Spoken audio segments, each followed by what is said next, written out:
Hi everyone. So I am Ed. I'm one of the co-founders of Hustle Badger and delighted to have with us tonight Jason Knight. We want to get away from the feature factory. We want to start to understand and build things before people are asking for them, not after that they're asking for them. Companies are chasing a lot of short-term revenue from what you might call the wrong customers. The amount of teams that I go into where the product and the sales team just ain't speaking, it's unbelievable, and it needs to happen. Take them out for a coffee. Go and chat to them, find out what's motivating them, find out what's on their mind. You can't just sit back, throw stuff over the wall, and just expect the sales team to sell it. You've got to get involved. Hi everyone. So I am Ed. I'm one of the co-founders of Hustle Badger and delighted to have with us tonight Jason Knight, who is a product leader, specializing particularly in the B2B space. He's got an amazing podcast. He does loads of fractional work. He has a course of Maven, lots of good stuff there. This is the first of a bunch of talks we're going to be doing with kind of experts. With that, Jason, over to you. Hello, thanks, Ed, and thanks for coming, everyone. Hopefully, everyone's had a great day and everyone's not had too many arguments or fights with the sales team. But we're going to talk a lot about the sales team and that kind of product sales relationship today. So before we do that, though, I'm actually going to, Ed said, let's go interactive. So I'm going to go interactive and play a little game of bingo. It's not actually quite how we play bingo because we'd have to do it like one by one, but I was going to go through a few things that kind of I've heard in my travels around the kind of the sales and product sphere, and I want you to kind of count up or tally up on your fingers how many of these things that you said, and we'll get to the that you've heard in your companies. So things that you can hear from the sales team. We're a customer-driven company, but of course, I don't mean all of the customers. I mean one customer at a time. This is just a quick win. Can we fast track this with a strategic client? This is a strategic deal. If we do this, it'll open up a whole new market for us. If we just have this one feature, we'll definitely close the deal. That's just a small change. It's a contractual commitment. We've already said we're going to do it. It's a deal dependency. We need a date committed so that we can actually tell the client that this is coming. The product team doesn't understand the market at all. That's the sales team's job. If product build it, sales will sell it. The customer says it's a must-have. I've already promised it to the customer. Our competitors already do this, so we have to do this. We can't say no to this deal. These are all things or variations of things I've heard on my travel. But these aren't all things that you hear when you're out and about talking to sales teams from the product management side, and it kind of not really things that product management teams want to hear. And this kind of gets to the root of the problem, as per the title of the presentation, that sales are from Venus or products are from Mars and sales are from Venus, just like that classic old book. They both live in what seems to be completely different worlds. They seem to use different languages. They have different motivations. They seem to just be operating on different planets. And I'm going to go out on a limb and say that it's almost like one of the most dysfunctional relationships that I see when I walk into any company. As Ed said, I'm working in the B2B space, working with a lot of companies that have, maybe they're selling into the enterprise. And it kind of feels like when you walk into these organizations that there's just so little communication or kind of any kind of alignment between those two teams. And half the time they only seem to speak to each other when there's some kind of escalation. There's no relationship at all. And this feels like something that needs to be fixed. Now, I don't know if anyone knows of Steve Johnson. Steve is a product leader, used to work for Pragmatic Marketing, now runs Product Growth Leaders Community. There's a wonderful quote about sales and product. Sales is responsible for this year's revenue. Product management is responsible for next year's revenue. You sit there and you think, well, that sounds absolutely perfect. That's what I believe. We should, as product teams, be building for the future. And the sales team should be selling what we already have. But what you'll get from every single sales rep that you speak to is, well, we need the product management team to help us get this year's revenue. No, that's not, we're not even worrying about next year's revenue yet. We need your help now. No B2B salesperson probably believes in that former quote. They're all looking for help to get the deals over the line one way or the other, because that's how they're gold within the organization. So having said that, you might sit there and say, well, okay, I'm going to beat sales up for 30 minutes or whatever. But actually, the first thing I'm going to say is that the sales team is actually doing its job. And by that, I mean that the sales team, they've been hired and they've been incentivized and they've been told to go out and get revenue on a quarterly basis.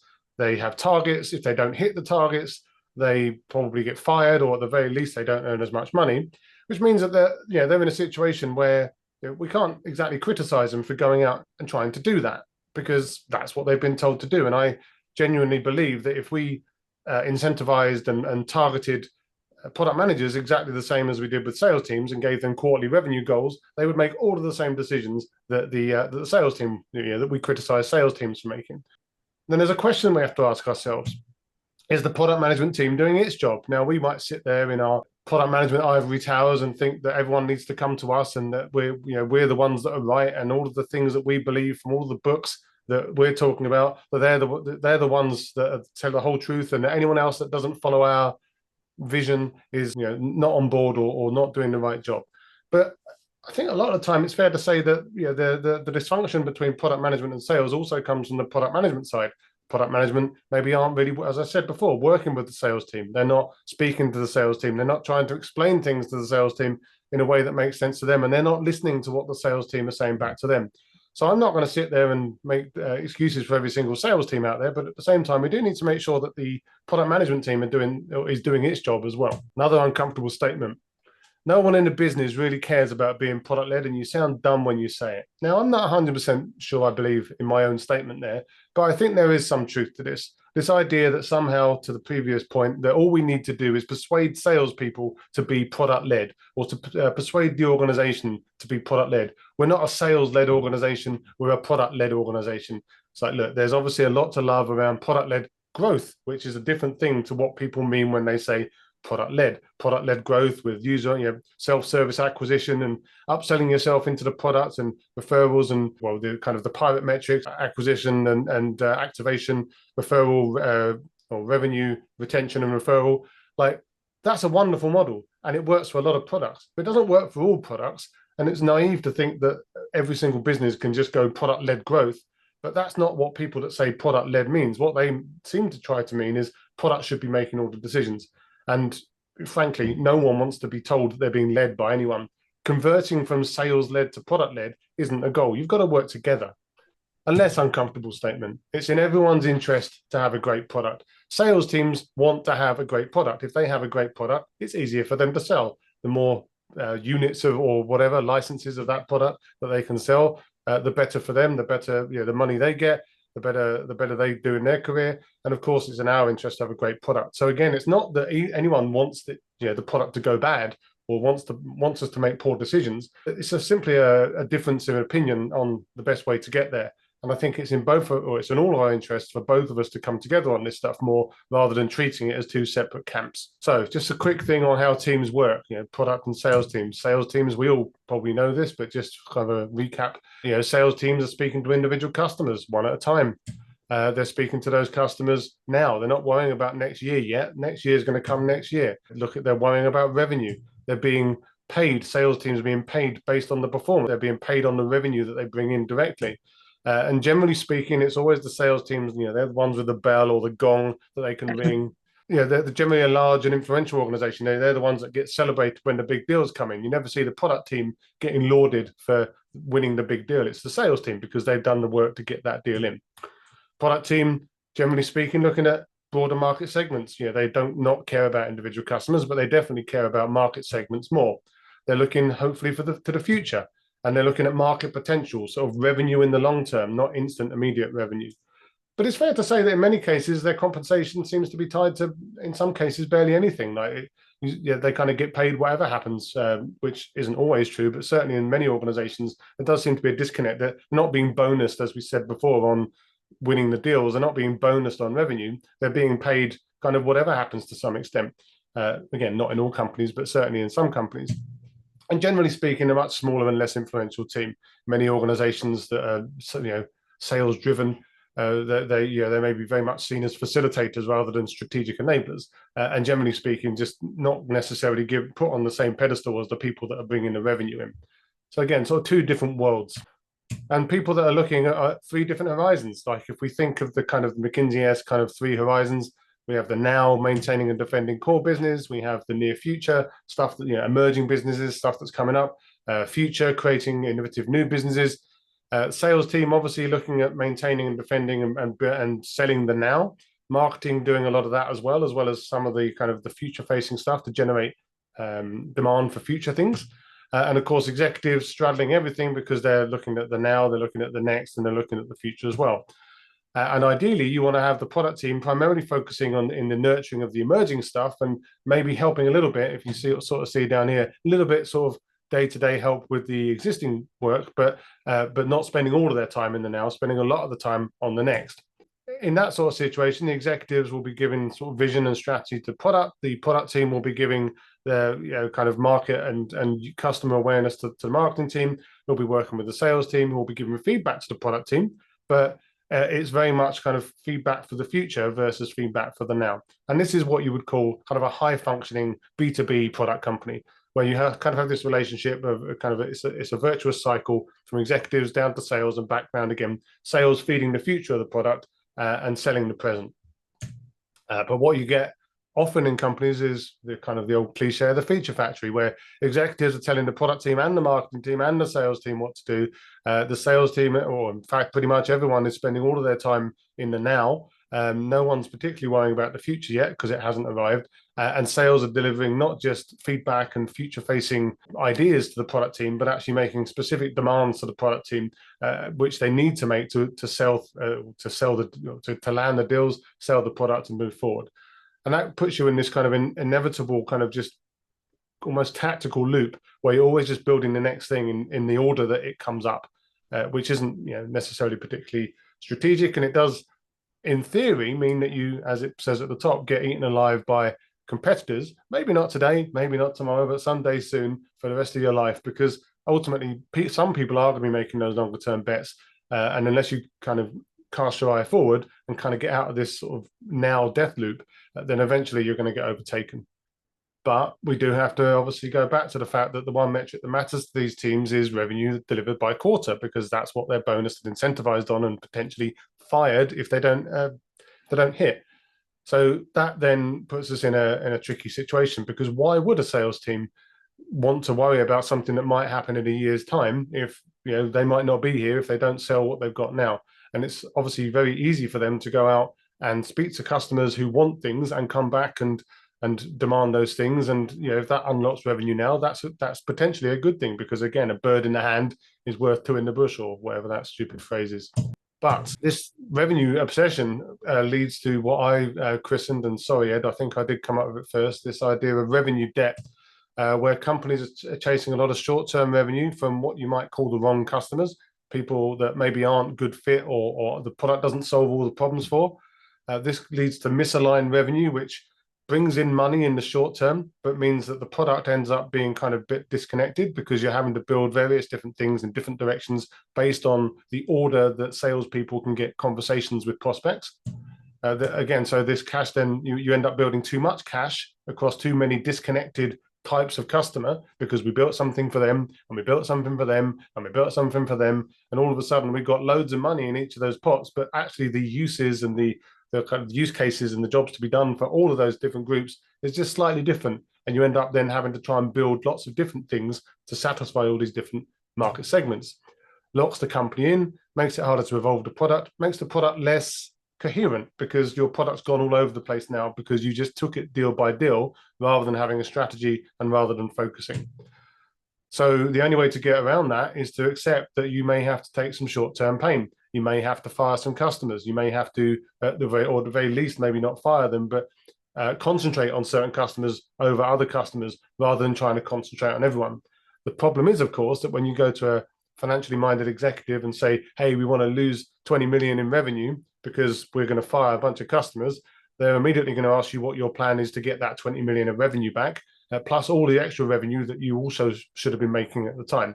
So it's not, it's a very naive product person that goes in and says, hey, let's fire 20% of our customer base, without having a really coherent, kind of well-evidenced plan to go and try and do that. But at the very least, you can sit there and say, well, hey, let's do our best to prioritize certain areas more than others, because there may be higher potential or higher growth in those areas, and try and pare back on some of the areas that maybe you might even consider legacy customers. But yeah, my definition of revenue debt: short-term revenue decisions that create long-term strategic liabilities and an inability to say no to disconnected customer requests. One of the things that can happen in situations like this is what I might call feature firefighting. Yeah, because the sales team are out there, they're talking to all these people, they're coming back with feature requests, and the product team almost then turned into firefighters, trying to work out how on earth they're going to fit all of these things in at the same time as trying to make strategic progress on the product as well, which they're also being incentivized to do. But you might ask, well, why do sales sell feature requests? Surely they could just sell, quote unquote, the product. Well, one of the things that salespeople are always told to do in all of their different frameworks is not to sell features, but to sell value. What is the value that we're delivering to our customers, and what difference are we going to make to your business? But not all salespeople are doing that, and especially if they're working, maybe selling into the enterprise, procurement teams almost force people into kind of feature request battles, with checkboxes, and if you don't have this feature, you don't get through to the next round, and it's a very difficult thing for sales teams to try to interrupt that mindset, because procurement are pushing people to kind of go up against each other and looking at feature matrices and ticking people off or crossing people off depending on what they find. Obviously, if the revenue or the commission model that the sales teams are bonused under is focusing very much on revenue now rather than, for example, customer lifetime value, then actually getting customers in as quickly as possible and then moving on to the next customer is actually, to them, makes a lot of sense. So if those deals come in with a feature request or 2 or 3, then it makes sense for them to try and load those on, because the money is the money. There could be sales enablement gaps. It could be that the sales team don't really know the best use cases or the best the best kind of story to tell, or the best customers to target with these things. So they end up having to kind of just get dragged into quite tactical conversations with teams. They may be speaking to the wrong people. We talked about this earlier with the revenue debt. Like if they're speaking to the wrong people, if they're speaking to the wrong prospects, people that maybe are a little bit poor fit, then that's not necessarily a good sign for wanting to sell on value, because you're going to get dragged into, oh, well, does it do this, or does it do this? And no one ever said that it did do that. But when they're in the conversation, it's a lot less easy to row back. But also, we've got to call out that on that point, sometimes products do have limitations. I'm not going to say that it's always the product management team's fault, if you want to call it that. Sometimes it's because of this revenue debt situation that the product has kind of evolved into something that solves lots of things not that well or averagely, rather than a few things really well. So, I understand how sometimes products get into a state where they maybe do have a few limitations, but we also have to call out that products with limitations are inevitably going to end up having features come up in the conversation, because they don't do some of the things that they probably should do. But then we sit there and say, well, actually, on the flip side of that, to the previous point as well, is the product management team doing its job? Like, was there or has there ever been a product vision or a strategy to achieve that vision? Like, many times I'll walk into a company and I'll see like a product team that's complaining about being told what to do by sales, or everything being an escalation. That's a fair point, but at the same time, when you ask them what their alternative plan is, or their option that they would want to do instead, they don't really have one. All they have is that they don't want to do the sales version of that. So, okay, well, that's fine, but you've got to put some of the work in to actually show an alternative. Again, to the point, you can't tell someone to fire $20 million worth of revenue if you don't have a coherent plan that looks reasonable, that might get some of that back. Well, let's face it, all of that back. Product management is the team making good decisions, and actually, is the product that you're putting out there sellable? Do you even know whether it's sellable? Like, have you spoken to the sales team and worked out why it does or doesn't sell? I see too many product management teams in these scenarios kind of retreat into the building and the kind of the managing of the technology, and actually not even having a very good idea about whether or how the product is sold. But if you don't know that, you can't make good decisions to enable that. Dealing with sales specials. So a sales special, as been christened by Rich Miranoff, who we'll meet again in a minute, is this idea, of course, of the special feature that comes in when there's a deal on the line and the salesperson comes to you and says, we need to have this to win the deal. So you need to be having lots of conversations with sales. To my earlier point, it's very frequent that the sales team has basically no relationship with the product teams at all, apart from when there's an escalation or an argument or a fight. I think it's something that we should all do more, not just with sales, with, of course, other stakeholders as well, but we need to be having more regular conversations. We need to kind of stand up for ourselves to them, but also give them a chance to advocate for us and kind of work to move forward together. We need to get visibility into the sales funnel. So, like again, we're not talking about pilot metrics and acquisition and activation, etc. In this case, we're talking about the marketing qualified leads and sales qualified leads, and we're talking about the different pipeline stages that they've probably got in Salesforce or whatever. But in some cases, these sales funnels can be a year long. Like if it's a really big sale, there's no excuse not to have visibility on that. You don't necessarily want to be looking at it every day, but you probably want to be looking at it more than whenever there's an escalation. Like getting visibility onto the sales funnel is a great way to start to preempt some of the things that are coming up rather than just react to them. Making sure, again, that you identify potential specials early and that you investigate the requirements. We'll talk about that in a sec. And have a process to do that, which is exactly what we're going to talk about in a sec. But by doing that as well, you can then track what happens with these things. So if you build these things, did it make a difference? Did it win the deal? Did it push stuff over the line? Did it not? And it's also important to make sure that the sales team are aware of what you have done for them, because recency bias is a thing. It's very common for people to just remember the last time that you said yes or no to them, or not remember that you've done all these other great things for them. So by tracking things, you can then remind people. You can kind of let them know that you're on their side, and make sure that they realize that you are a team versus that you're just a person that said no recently, but actually you've said yes to them a lot of times before. So should we build that sales special? Everyone loves a quadrant. So in my quadrant here, actually this is my co-conspirator Saeed Khan's quadrant originally that we put into our sales training. But basically this idea that if we have kind of two axes there of let's say high effort versus low effort, low alignment with objectives, high alignment with objectives. If it's high effort and not really aligned with your objectives, it sounds like an obvious just say no. Now, obviously, you're going to have to potentially defend that just say no, but at the same time, and sometimes you may get escalated over because of reasons. That's something that then needs to be talked about and aligned with your leadership team, your executive team. If there's a good, if it's a $10 million deal, good luck just saying no. But if it's not, if the cost outweighs the money or the opportunity cost outweighs the money, it should be an easy no. If it's highly aligned with your objectives, but also pretty high effort, can we simplify this anyway? Can we live the Agile Manifesto? Can we work out a way to reduce the scope? Can we work out a way to deliver some of the value sooner versus trying to just boil the ocean and deliver everything in a year's time? Like, can we get 80% of the value sooner, or is there anything that we can do? Can we prop it up with services, for example, to make sure that people get something sooner and kind of get the deal over the line without having to just derail all of our product development efforts? If it's not really aligned with the objectives, but it's not also that hard, not that, or the cost doesn't outweigh the benefit, then if it's a particularly influential account or there are other benefits, like it's a loss leader or some kind of land or expand, or you get some kind of credibility for winning an account, then maybe you do it. Like ultimately, it's not the end of the world.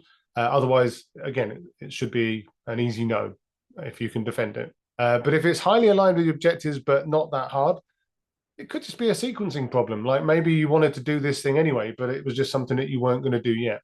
So like if there's loads of money on the table and it's something that kind of moves you towards somewhere that you want to be, it's not the worst thing in the world to do that, as long as you can make the case that the other things that you were looking at to do before this came up are now going to get moved. Because obviously some people, they succumb to magical thinking and expect that it's somehow all going to get fit in. Stuff's going to have to move. But if it's something that you were eventually going to get to and it's just an ordering problem, then to some extent you might sit there and say, well, fair enough, this sounds like a good idea.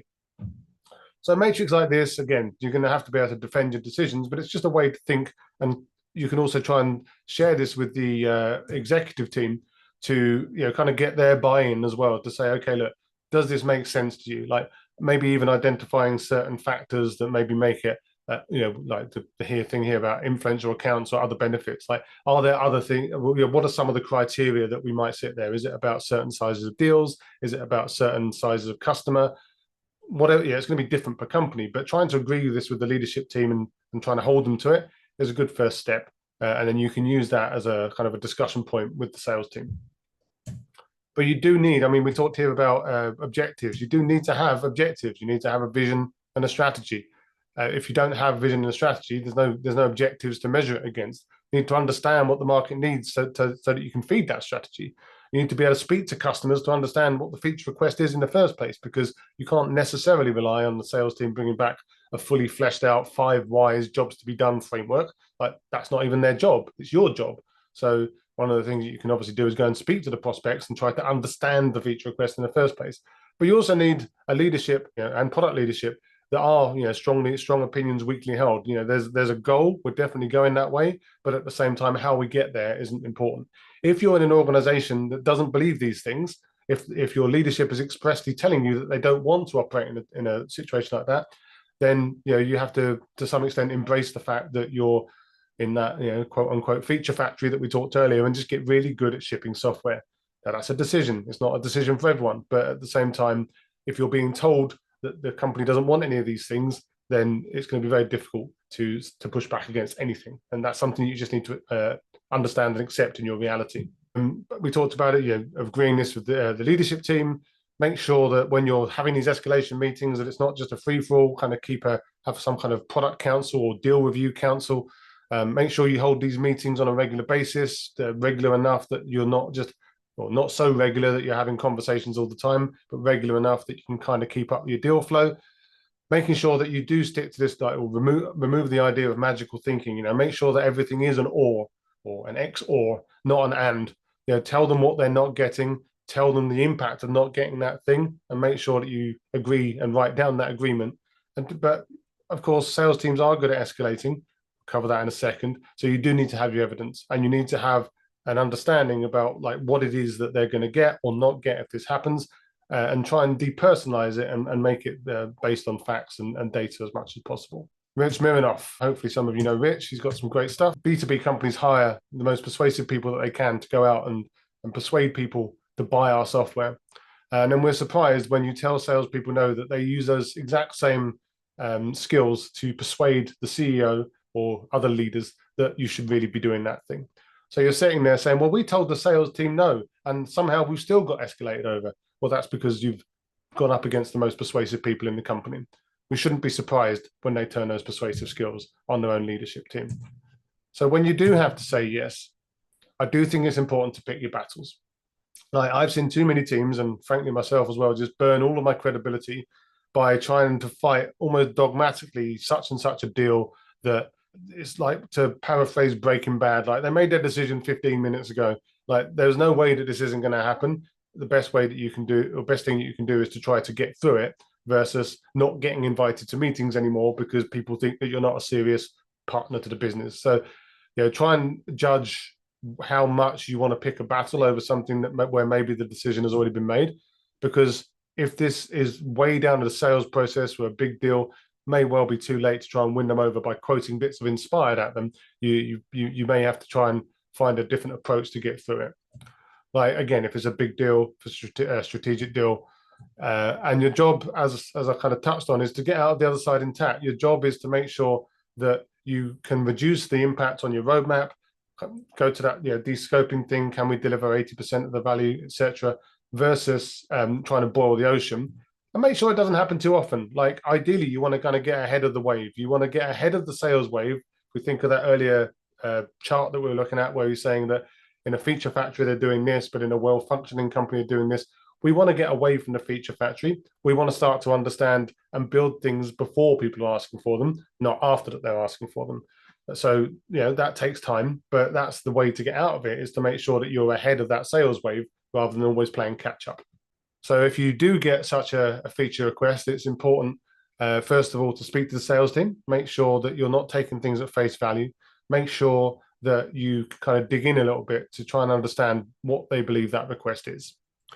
You need to speak to the prospect. You need to speak to the people that have allegedly made this request, because ultimately, even in, I'm sure we're all aware of B2B companies where we're not given access to customers. We're not allowed to do discovery. It's quite common in a sales-led B2B organization, but this is a great chance to go and speak to the customer or the prospective customer, because you can sit there and say, well, look, we want to go and find out. We want to go and talk to them and make sure that the solution meets their needs. And what that really gives you a chance to do is to dig into it and understand what they really need and how important it really is, and whether there are any workarounds. Maybe the sales team didn't know about the workarounds. It's a great chance to get out in front of a prospect. Review your evidence. What other customers have asked for this? Do you have any other supporting evidence in your product board or whatever solution that you're using? Is this something that you wanted to do anyway? Do you have any kind of market analysis or any other discovery that tells you that this is a good idea? How simple can you start? We talked about de-scoping, like what's the simplest version of this that we can deliver? We don't have to boil the ocean all at once.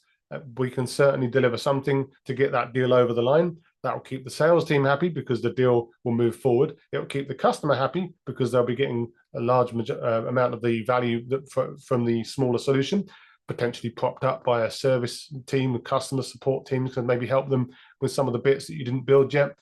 But at least it moves things forward, and you're looking like you're making progress rather than just holding people up. And then potentially productize it later. Like sometimes these are great ideas that maybe should be part of your product. Maybe you build a small solution as a starting point, you productize it later, becomes a part of your general offering, something that you can release to the masses. So like it's not necessarily a bad idea just because a customer came up with it. It's important to realize that sometimes good ideas start with something simple and then become better things as you do a bit more research afterwards. It's always important to follow a process. I think that too many people, when they get some kind of feature request, they'll just take that feature request and they'll just build that feature request and that's it, done. Move on to the next thing. If you're doing that, then I'm going to probably again spicily argue that you're not really doing a great product management job in that. Or you're probably doing a good business analysis job, probably doing a good project management job. But I think that the best product teams out there that have the best relationships with sales will follow a process like this to actually go out and start to understand where this is coming from and why. Other ways you could mitigate it, it's a systemic problem. Like again, if your company wants to operate like this, then that's a whole different kettle of fish. Like you can't change an entire company's mindset probably on your own. All you can do is try and demonstrate and show the impact that this is having on both the current stuff that you were building plus the longer term scenarios that you can plan out and show like, well, if we're going to keep going on like this is what we believe is going to happen. But to fix the system is a big deal, but you can certainly try and make certain small adjustments where you can. So for example, allocating percentages of time, treating things as a portfolio, potentially carving out X% of your time for special requests because that's what's going to come up. Good luck defending the percentage, by the way, but at the same time, at least it puts you in a mindset where maybe we're going to make strategic progress at 80% of the velocity that we believe we could, and 20% of our time is going to be carved out for such and such, because that's just the type of business we are, the type of market we're in, the type of customers that we have. You could limit it to certain percentage or certain sizes of revenue. You could prop it up with services or support or partners. I've worked in companies where we had an API that we just opened up to partners, and we had certified partners that could just build stuff around our product. We never had to worry about it. They just used our APIs. It's a great way to build things in a way that people can extend themselves rather than you have to build everything kind of on spec when it comes in. I say here it's a marathon, not a sprint. Changing how sales-driven companies work and trying to changing the product sales relationship, it takes time. There's a hearts and minds thing going on here. There's lots of work you need to do to kind of work back from these feature requests, and it's important to not lose heart. But there are things that you can do straight away. You can speak to the sales team. Like you should speak to the sales team. Like I said earlier, like the amount of teams that I go into, where the companies that I go into, where the product and the sales team just ain't speaking, it's unbelievable, and it needs to happen. Take them out for a coffee, go and chat to them, find out what's motivating them, find out what's on their mind, tell them what's on your mind. Try and build a relationship with these people rather than just shouting at each other across the wall whenever anything goes wrong. Build better feedback loops. Make sure that whilst you're not saying that you're going to go and build everything that they say as soon as they say it, make sure that you're listening to them. Make sure that you're getting their feedback into a structured format, like whatever tool that you use. Maybe using AI now to kind of mine the feedback to come up with trends that are emerging, or making sure that you're not letting things fall through the cracks. Make sure that you aren't in a situation where people feel that they're just flinging feedback into a black hole and they never hear about any of that again. It's important to make sure you have good feedback loops. It's just a different type of discovery. We sit there complaining about discovery all the time, and we should be doing discovery, but we should also be taking back all the different types of feedback and input that we can from everywhere, and making sure that we bring that into our thinking as well. We talked about the feature request framework. We should absolutely do that. Deal review meetings are an important thing to try and do as well. So deal review meetings where we talked about it earlier, the idea that you should have visibility on your pipeline. You should know what's coming down the pipe. You should identify types of signal that a deal might be worth reviewing, and you should talk to the sales team directly about these deals on a regular basis, so that you can let them know what they should expect, and they can let you know what you should expect. You should participate in win-loss analysis. Make sure that you actually understand why you win or lose, why your product does or doesn't sell. Now, this also requires the sales team to have good metadata and feedback and stuff that they put into the CRM. But it's important to understand that you can't make good decisions about making your product better or more sellable if you don't understand why people aren't buying it. So making sure that you participate in that and kind of get them to get their house in order. And if you have a RevOps team, that's a great way to do that as well. Bring them together. Make sure you understand why people are or are not buying what you're trying to sell them. Ideal customer profiles. It's all. I mean, everyone should have one. Often the ideal customer profile appears to be just everyone. One of the things that you can do if you do have a lot of kind of sales history is you can actually start to mine that sales history, start to understand who your actual best customers are, who you have the shortest sales cycle lengths with, who buy, what the highest win rate is. You can start to understand which customers are actually your best customers based on all of the data that you have about the customers that you've already sold to or lost to. So whilst it's always better to start off with an ideal customer profile, you can start to propose changes to who you're targeting based on data that maybe no one's ever even looked at. So it could be, it should be part of your job to go and try and work out where this product really fits the best. And get involved in sales enablement. Like we talked about a sales pipeline, it's inevitable that there are going to be parts of that, stages in that sales pipeline that are slower than others. And some of those are not solvable problems because it's to do with the behaviors of the buyers. But some of them, maybe it could be that the product doesn't demo well enough. Maybe it's that the product doesn't have that one feature that would just make it easier to sort of show the value and get people past that stage sooner.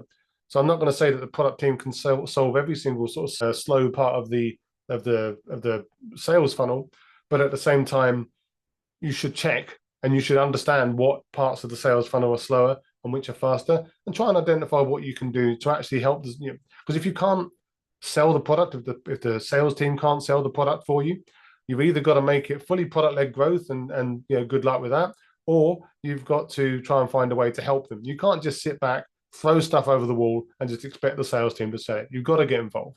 Very last slide. There's actually, if you look at this link, and there's a scan thingy there as well, QR code. There's a free sales assessment that you can take, which will show you, ask you a bunch of questions. You don't have to put an email address in. You don't have to give any personal details. It's completely free and anonymous, but you can answer a few short questions. It will tell you what your overall sort of product sales relationship is like, and what your weakest area is, and give you some sort of canned advice that you can use to maybe start try and make a difference. Jason, thank you. That was fantastic. I have a question myself. So I was just thinking that you've got so many kind of great practical bits of advice there. If someone is at the start of their journey and they haven't got any real relationship with sales, could you suggest a kind of a simple format for a product sales alignment meeting or something like that, which would be a kind of a good kind of first step? Yeah. So I mean, aside from my general advice of look, go and talk to them, have a cup of coffee, and etc. Just to actually build a relationship. Like a good kind of first step is to, if you can identify, for example, what you think a deal of interest is. So, for example, a certain size or a certain market or needs certain features or it's a certain subset of whatever. Like, work with the sales team to work out what deals tend to, or obviously you can look at your kind of past history as well, but like what types of deal deserve attention or what types of deal do things come up for.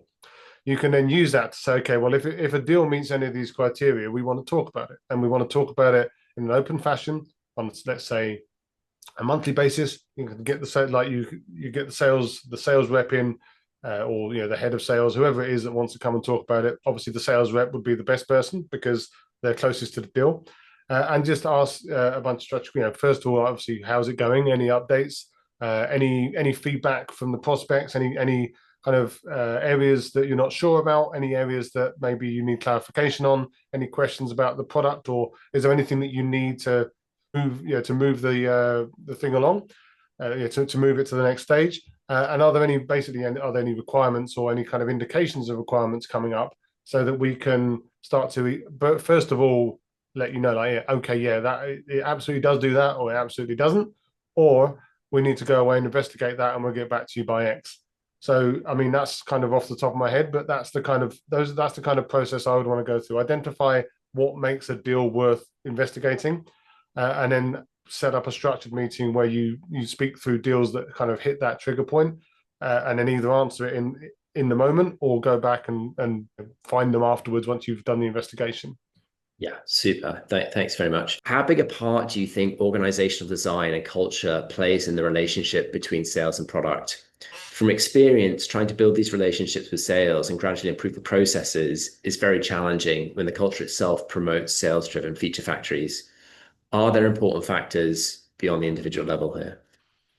Yeah, I think it's. I mean, one of the things that was said earlier is like, some companies are not going to change. There are companies out, and I've worked with companies out there where it's like literally whatever we need to do for the next deal is absolutely what we're going to do. And no matter how I try to persuade them of the potential benefits of doing things in a different way, they just haven't. That's just, like, it's just part of the DNA of the company. Now, I'd like to think, and maybe this is also a failing of mine, but in some cases that there's always an argument that could be made.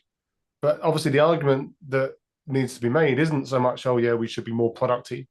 It's we believe that doing these things in a different way will deliver better financial returns to the company. We believe that you will sell more if you do these things, and we believe it because this is the evidence that we have so far. But of course, if you've got a leadership team who've kind of hired a bunch of kind of hunter killer salespeople that just go out there and hit their Rolodexes and just try and sell to whomever, and that's just how they do it, and there's almost no kind of rigor around who they're going after and no playbook. Yeah, you need, for example, a good head of sales, chief revenue officer, someone like that. You need a good partner, whoever's leading sales, and of course that could be one of the founders too. You need them to actually believe, at least conceptually, that doing things in a different way is going to deliver results. Now, obviously, the longer, and this goes to the revenue debt point, the longer you're sitting there selling to anyone and getting all these different buckets of money in from everyone, the longer or the harder it's going to be to unpick, because as per the revenue debt thing, you end up with too much money in each pot that they can't then just say, well, we don't want that money anymore. No one's going to sit there and let all of those people churn. But of course, what tends to happen in situations like that is eventually they kind of churn anyway, because just maybe later they eventually churn because they finally get fed up with the fact that somehow the product's never quite good enough compared to what they were told. But that could be a long way down the line. So I do think culture is a big part of it. If you've got people who are just like, I've worked in places where it's like literally whenever anything came in, any request from any customer, it was just like, yeah, we could do that. We've got a good team. We could do that. It's like, okay, great. Well, if that's the approach that you want to take, if you don't want to have a vision and a strategy, if you just want to go after every single opportunity, maybe you'll accidentally build a great product out the back of it because somehow by more luck than judgment, the order of the things that comes in is the right order. But I don't think that's necessarily a great prioritization tactic, like the order that a salesperson can get a meeting with a customer. That's not a great way to prioritize. That's worse than rice. That's it's just kind of based on happenstance. So if you have this discussion with them, if you say to them like, this is where we believe we should go, these are where we believe our best customers are, this is how we know that, because we've done some analysis and we've worked out that actually these people we sell to in half the time, and they retain for longer. The total lifetime or the customer lifetime value of these is this and this is that. If you can do some of that analysis and it bounces off them, you've got a much bigger problem than running a deal review meeting. Again, I think what too many people try to do is try and win it on the fundamentals of like being product led. Hey boss, we don't really like the sales team coming and talking to us and asking us to do stuff. Can we not do that anymore? And they're like, well, okay, but what kind of argument is that? That's not helpful, because it doesn't frame it in a way that matters to them. I always like to say that when you're trying to solve a problem or trying to persuade someone you need to solve a problem, you need to persuade them in terms of it being a problem that they already cared about versus trying to persuade them to care about a new thing that they weren't thinking about before. No sales-driven CEOs really cares too much about whether you're doing continuous discovery or whether you're doing assumption mapping or following a hustle badger template or whatever. And they don't care. None of them care, but they do care that certain cohorts of people are not retaining, or that the upsell potential is lower because of whatever reason. They care that deals close slower or faster, or that they're not being able to live up to commitments they made in the past because of the continued commitments that they're making in the future. I remember working at one place where the thing that really kind of the straw that broke the camel's back was realizing that they'd made so many of these. Well, they'd kind of moved so fast. There was such a need for professional services to set people up that it was actually taking weeks or months to get people on to the system after they sold it to them, because they'd never invested in some of the areas that the product team said that they should have invested in. And it was only when they stopped being able to sell new business because the lead time was such that people wouldn't sign the contract anymore, that all of a sudden the leadership team were like, oh yeah, we should probably fix that now.